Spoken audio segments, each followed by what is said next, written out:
हमारी बेटी बलरामपुर पढ़त रही है, नहीं जाने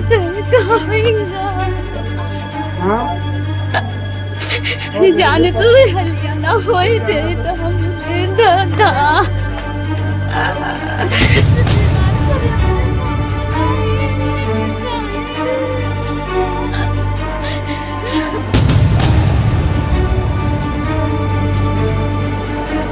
इकौना में प्रेमी युगल ने एक साथ फंदा लगा कर दी जान।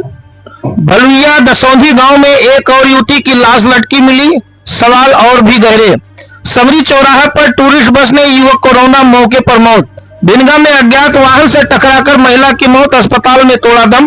5 मौतें, अलग अलग घटनाएं, लेकिन एक ही सवाल, क्या ये सिर्फ हादसे थे?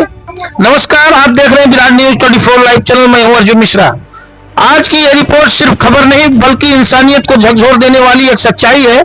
उत्तर प्रदेश के श्रावस्ती और बहराइच जनपद से आई ये खबरें बताती हैं कि मौत अब चुपचाप नहीं आती, वो सवाल छोड़ जाती है। सवाल हमारे समाज पर, व्यवस्था पर और शायद हम पर भी। आज हम आपको बताएंगे 5 मौतों की वो कहानी जो एक ही दिन में 5 घरों को उजाड़ गई, एक जिले में सन्न कर गई। शुरुआत करते हैं श्रावस्ती जनपद के इकौना थाना क्षेत्र से, जहां सोनरी गांव में बंद कमरे में एक साथ 2 लाशें लटकी हुई मिली। 19 वर्षीय अंकित कुमार और 20 वर्षीय सुषमा राठौर, दोनों अलग अलग गांव से लेकिन प्रेम संबंध में थे। स्थानीय लोगों का कहना है कि अंकित हाल ही में लुधियाना से लौटा था। बंद घर, सीलन भरी दीवारें, उसी पंखे से लटके हुए 2 जिस्म। मौका मुआयना करने पहुंचे एसपी घनश्याम चौरसिया, थाना अध्यक्ष और फोरेंसिक टीमें, पर सवाल वही खड़े हैं। ये प्रेम था या कोई दबाव, या आत्महत्या थी या कुछ और? लड़की और लड़के के परिवार वालों का कहना है कि जैसे ही उन्होंने सुबह दरवाजा तोड़कर देखा तो दोनों लटके हुए थे, कोई आता जाता नहीं था उस घर में। दर्शकों को बताते चले कि इसी दिल दहला देने वाली घटना के चंद मिनटों बाद करीब 34 किलोमीटर दूर बहराइच जनपद के भलुइया दसौंधी गांव में 20 वर्षीय नेहा गौतम की लाश भी उसी अंदाज में दुपट्टे में लटकी पाई गई। नेहा, जो विश्वेश्वरगंज थाना क्षेत्र की रहने वाली थी, भलुइया गांव में कैसे पहुंची, क्यों पहुंची और किसके घर में यह सब हुआ, यह जांच का विषय बना हुआ है। एक ही दिन एक ही तरीके से 3 युवाओं की मौत ने पूरे क्षेत्र को सदमे में डाल दिया है। इसके कुछ देर बाद सेमरी चौराहा पर एक तेज रफ्तार टूरिस्ट बस ने बाइक सवार महेश गुप्ता को रौंद दिया।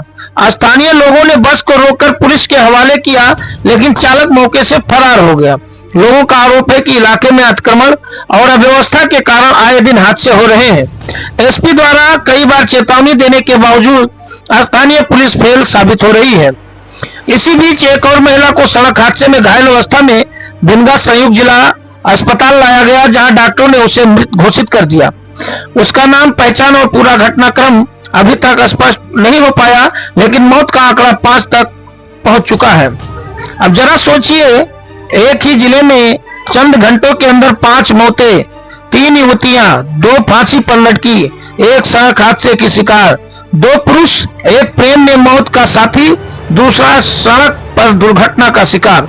क्या यह महज इत्तेफाक है या फिर इन घटनाओं के पीछे छिपी है कोई बड़ी सामाजिक सच्चाई? एसपी घनश्याम चौरसिया का कहना है कि सभी मामलों की गहन जांच चल रही है। फोरेंसिक टीमें शव परीक्षण रिपोर्ट और परिवारों की गवाही के आधार पर सच सामने लाया जाएगा। लेकिन सवाल यह है कि क्या ये जांच पीड़ितों को न्याय दिला पाएगी? क्या समाज ऐसे हालातों को रोकने के लिए तैयार है? श्रावस्ती और बहराइच की इन 5 मौतों ने हमें एक बार फिर सोचने पर मजबूर कर दिया है। कहीं ना कहीं कुछ टूट रहा है, समाज में, रिश्तों में, सुरक्षा व्यवस्था में। विराट न्यूज 24 लाइव इन मामलों की हर कड़ी पर नजर बनाए हुए है। दीजिए अनुमति, मैं हूं आपका अर्जुन मिश्रा। नमस्कार।